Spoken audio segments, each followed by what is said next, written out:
Major General Muzeyi Sabit afunya akabenje era nga kigambibwa nti addusiddwa mu ddwaliro nga taasulewo taakeese yali ku mimwa gy'abantu. Okusinziira kw'abo abeerabiddeko n'agaabwe bagamba nti akabenje kano akafunye ku luguudo olwo nno abadde ava ku giveaway ceremony ey'omwana muwala Aine Mbabazi muwala wa Natasha. Twabagambyeko dda nti bano babadde ne giveaway ceremony olunaku olwaleero era nga mbu gy'abadde ava bw'atyo n'afuna akabenje. Katutwaleyo olabe biki nga bwe bitambudde. Jeno yennyini yabadde avuga Jeno Sabiti yabadde avuga bamugamba afune omudule Jeno Sabiti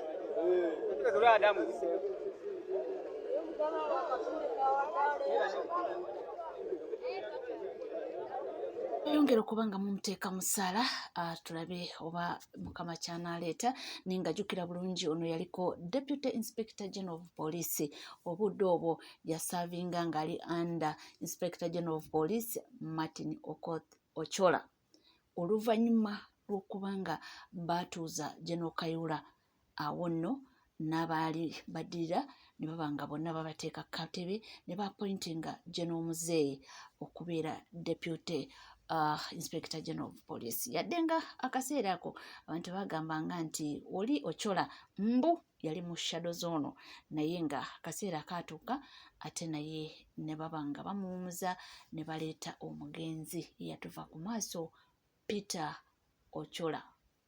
Okech, sorry. Eyo nga tuvuddeyo nga tweyongerayo no mu mawulire ag'enjawulo ye Full-Figure Kyawanda Muliro era oluvannyuma lw'okuba nga bamuwumuzza ku ku TV nga programu yaabwe bagisuspendinze kati alumbye abo bonna abali mu kucelebratinga kati kano kazubeeda kitoka ebeera wota emikulu gyamwe gyandibaddewo gitewe siri oyinayo muganda we gw'osobola okuteekako mukutu n'omwogerako n'atunda oyinayo muganda we gwe basobola okukuba n'omussaako ku interview n'atunda oyina ky'osobola okuyimiramu n'okitandika nganze wentandika emisango n'enjimyamu n'enjimala n'otunda lwaki buli musango gwenyimiramu gw'ojjamu kuba obuukira relevant ofuke relevant obuukira kyendimu ofune views ne likes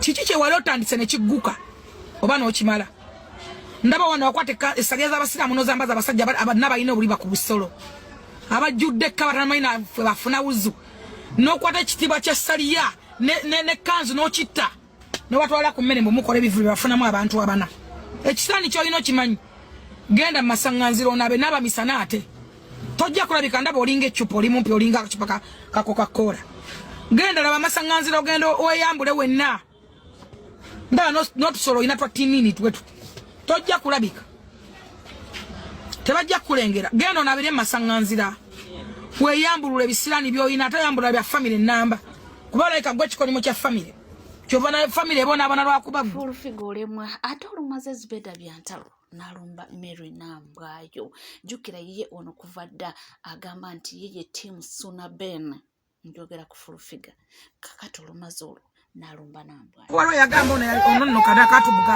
akafutubala konna kakulumbala kalipa kali awo kakona kalinga bona mu bwansi kali kesene mu kalina y'omuntu mba akatabo kali luddawa akatabo nakalina era nakasoma mukwano Bible gamba basajja kubanga tebamanyi kukola singa saakasoma waliwo emirambo ng'egyo beja osala enviiro dde obuto naye era obutama busitamye wenna oba yalwala kookolo oba yalwala lumbeeki oba yalwala zingama kali awo konna katugubala kati kalinga gana mapeera g'omukyalo bannange omuntu gwe wali obbye ne bakusuuza ekibbo emyaka gy'egisa asobola okugenda obulungi nnyo n'okola ate n'otuyamba n'ofiira nayo osobola n'okufa genda okole ye Waikibenda ne muninkini we olunaku olwaleero twalaba luli nga bagenze okukyala kati lunaku olwaleero babadde mu kwanjula era twalabyeko abantu bangi abamuwerekeddeko mu ssanyu ery'ekitalo. Munamateeka wange yambolera contracts zange zonna ayagala okuwa obulyanjaya my warrior, my backbone what an amazing soul you are. It's such an honor that I'm about to call you wife.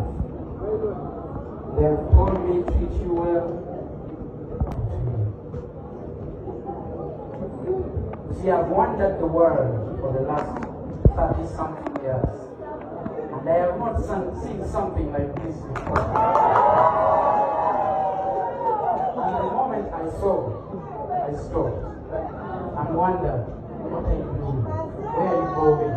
Why are you wasting more time? Tuvuddeko bo banankyukakyuka beeyongedde okuba nga bakola omulimu gwabwe ogw'okubuulira enjiri ya protest vote n'okubanga bagezaako okudemonstrating okulaga obutali bwenkanya n'okudemandinga abantu abazinga babuzibwawo. I'm going to call upon my colleague, my boss, Comrade Chobe, to come and talk something about this demonstration. I also want to thank my fellow comrades. I really am so happy to see here that from your schedule, from your busy schedule, you are here to show this solidarity. I want to assure you, comrades who are here, you have all your family. The whole world and the whole country, the whole universe is seeing you. Thank you so much. My comrade, you are most welcome. Notre camarade. People power. Our power. Our power. People power. Comrades, thank you all who have traveled long distances to come to Montreal. Je vous remercie tous les camarades d'être ici à Montréal. Comrades from Cornwall and Ottawa. Camarades qui viennent d'Ottawa et Cornwall. Montreal chapter, thank you for organizing this. Chapitre de Montréal, 26. The reason why we are standing here La raison pour laquelle nous sommes ici, is to try and free our motherland, Uganda. c'est pour essayer de libérer notre pays. The current president, Yoweri Museveni, has been in power for 45 years. Parce que Museveni était en pouvoir pendant 45 ans. For 45 years, Pendant 45 ans, has been in torture. Uganda sharing a video il a tué les politiciens. ekyobokola sharing a video nze wenkuwa Just last week, sharing a video gwe just sharing a video nze wenkuwa ekigenda maaso bw'otasharinga nga njijjako bw'otasharinga video njijjako kujja sharing a video etuuka eri omutemu sharing a video etuuka eri omutemu sharing a video etuuka eri abatemu abatugumbuzi bonna ekyoba okola sharing a video. Uganda is a very rich country, Uganda est un pays riche, but most of the people live on $1 a day. mais tous les peuples vivent à $1 par jour. Nous avons beaucoup de ressources. Eno bagiyise no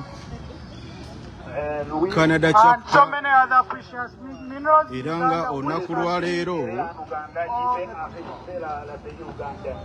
right now we send our condolences to our people back home who have been Maintenant, killed, nous envoyons la condolence à tout le peuple en those who are Ouganda, in prison. ceux qui sont spécialement en prison. However, one message to Ugandans, Parce qu'un message en Ouganda, the ones on the ground back home, qui êtes là en Ouganda, you need to stand up and take to the streets vous devez réveiller et aller à so we can remove the dictator. We here we have freedom of speech. Nous avons la liberté de parler. Et pourquoi nous sommes ici? lwaki nze tokubatika Il n'y a pas la liberté de parler. Et nous vous encourager à aller à la manifestation pacifique To remove the kama dictator. pour nkwatira arrêter la dictature. efisinga I would like to thank all of you who have traveled here for this demonstration. God bless you and for God and my country. Que Dieu vous bénisse. People power. Our power. NUP. Everywhere. Right. Genda kulai, People genda power. kulai. Our power. People power. NUP. Everywhere. NUP. Ra, ra, ra, yeah, yeah. Yeah, I'm very delighted to have you guys here. Je suis content d'être ici avec vous, monsieur. Thank you so much for being part of this today. Je vous remercie pour être ici en ce moment. I want to thank the team from Ottawa and Cornwall. Je vous remercie sincèrement de Cornwall. Thank you for joining us today. Merci pour nous joindre ici à ce moment. And I would like to thank our police Je voudrais remercier la police for accompanying us and standing with us pour on this nous journey. accompagner jusqu'à maintenant. You know, back home C'est à la maison, in Uganda, en Ouganda, when they tell you police is your friend, quand on dit que la police est ton ami, you run for your life.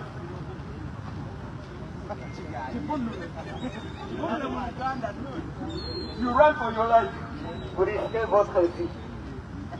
Because when you say policeman, Parce que si vous parlez sur la police, you're scared for your life.